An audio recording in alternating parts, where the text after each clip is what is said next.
자, 세무사님, 요즘에는 용돈으로 주식을 사서 주시는 부모님들이 있다고 하더라고요.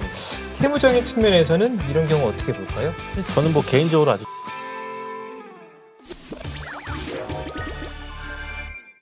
네, 두 번째 현실 고민 트윈턴 소개해 주시죠. 네, 두 번째 사연도 바로 읽어드리겠습니다. 초등학생 자녀 둘을 키우고 있습니다. 친척이 많아 어린이날이나 명절, 생일 등 기념일마다 용돈을 두둑히 받고 있는데요. 어릴 때부터 차곡차곡 모아 통장에 쌓아두고 있는 돈이 벌써 3천만 원 정도 되었습니다. 애들이 컸을 때 넘겨줄 예정인데 이런 상황에도 증여세를 내게 되는 건가요?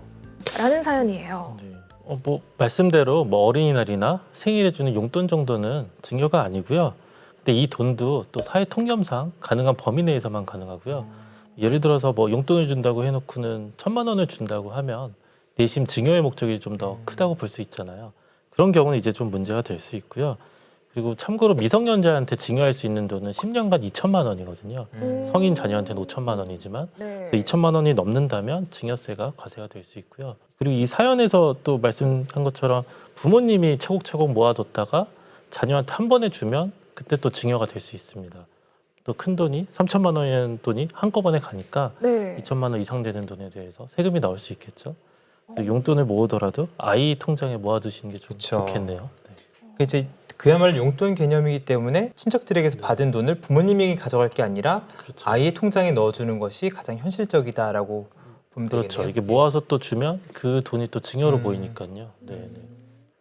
그런데 사실 이런 거는 잘 모르고 그냥 부모님들이 전달해주는 경우가 참 많을 것 같아요.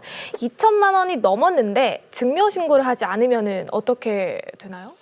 나중에 증여 신고를 안 했다가 세무서가 알게 되면 그때 네. 와서 이제 부과를 하는데 이제 또 신고를 안 하면 가산세가 붙습니다. 네. 예, 아예 신고를 안 했다가 걸리면 가산세가 20%가 붙고요.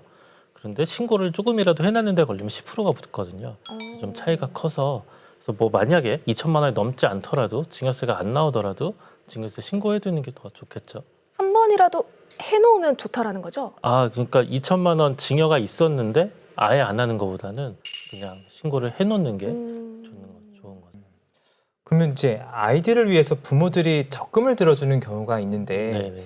그것 같은 경우에는 일정 금액이 정기적으로 이체가 되기 때문에 그거는 확실하게 증여라고 볼 수 있는 부분이 있을 것 같아요. 그렇죠. 그런 부분도 사실 좀 애매한 부분이긴 한데 법적으로 사실 정확하게 판단을 해보면 증여로 볼 수 있습니다. 네, 알겠습니다. 자, 세무사님, 요즘에는 용돈으로 주식을 사서 주시는 부모님들이 있다고 하더라고요. 네. 세무적인 측면에서는 이런 경우 어떻게 볼까요? 사실 저는 뭐 개인적으로 아주 좋다고 생각을 하는데요. 뭐 아이들 주식도 공부하고 하니까 근데 아주 조심해야 할 부분이 있는데요. 말씀드린 것처럼 미성년자한테는 10년간 2천만 원까지만 줄 수가 있습니다. 근데 이 2천만 원을 주고 세금 신고를 안 하고 주식을 샀다고 가정을 해보면 나중에 이 주식이 아주 많이 올라서 한 뭐 5천만 원이나 1억이 될 수 있잖아요.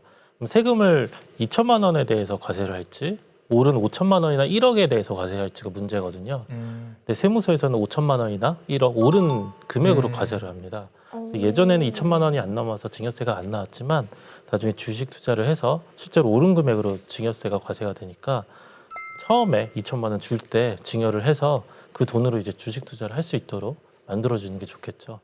그러니까 2천만 원 이하로 용돈을 줬다 하더라도 네. 나중에 그 가치가 5천만 원, 1천만 원이 되면 거기에 대해서 세금을 부과하는 거네요. 그렇죠. 세무서가 이제 나중에 판단을 해보니까 그 주식을 증여를 받은 것 같은데 이 주식 금액이 나중에 그 높아진 금액 자체로 이제 증여세가 과세가 되거든요. 네.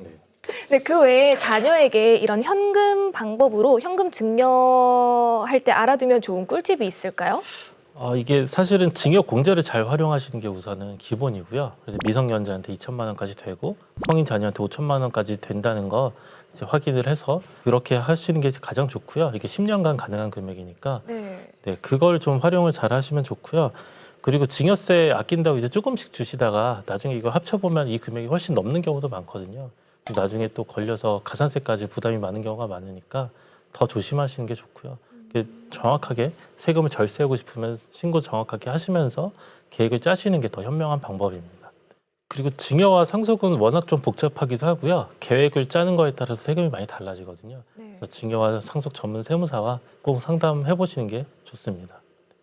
네, 고민을 통해서 다양한 궁금증 해결해 봤습니다. 앞으로도 5천만의 세무사와 함께 다양한 궁금증들 해결해 보시죠.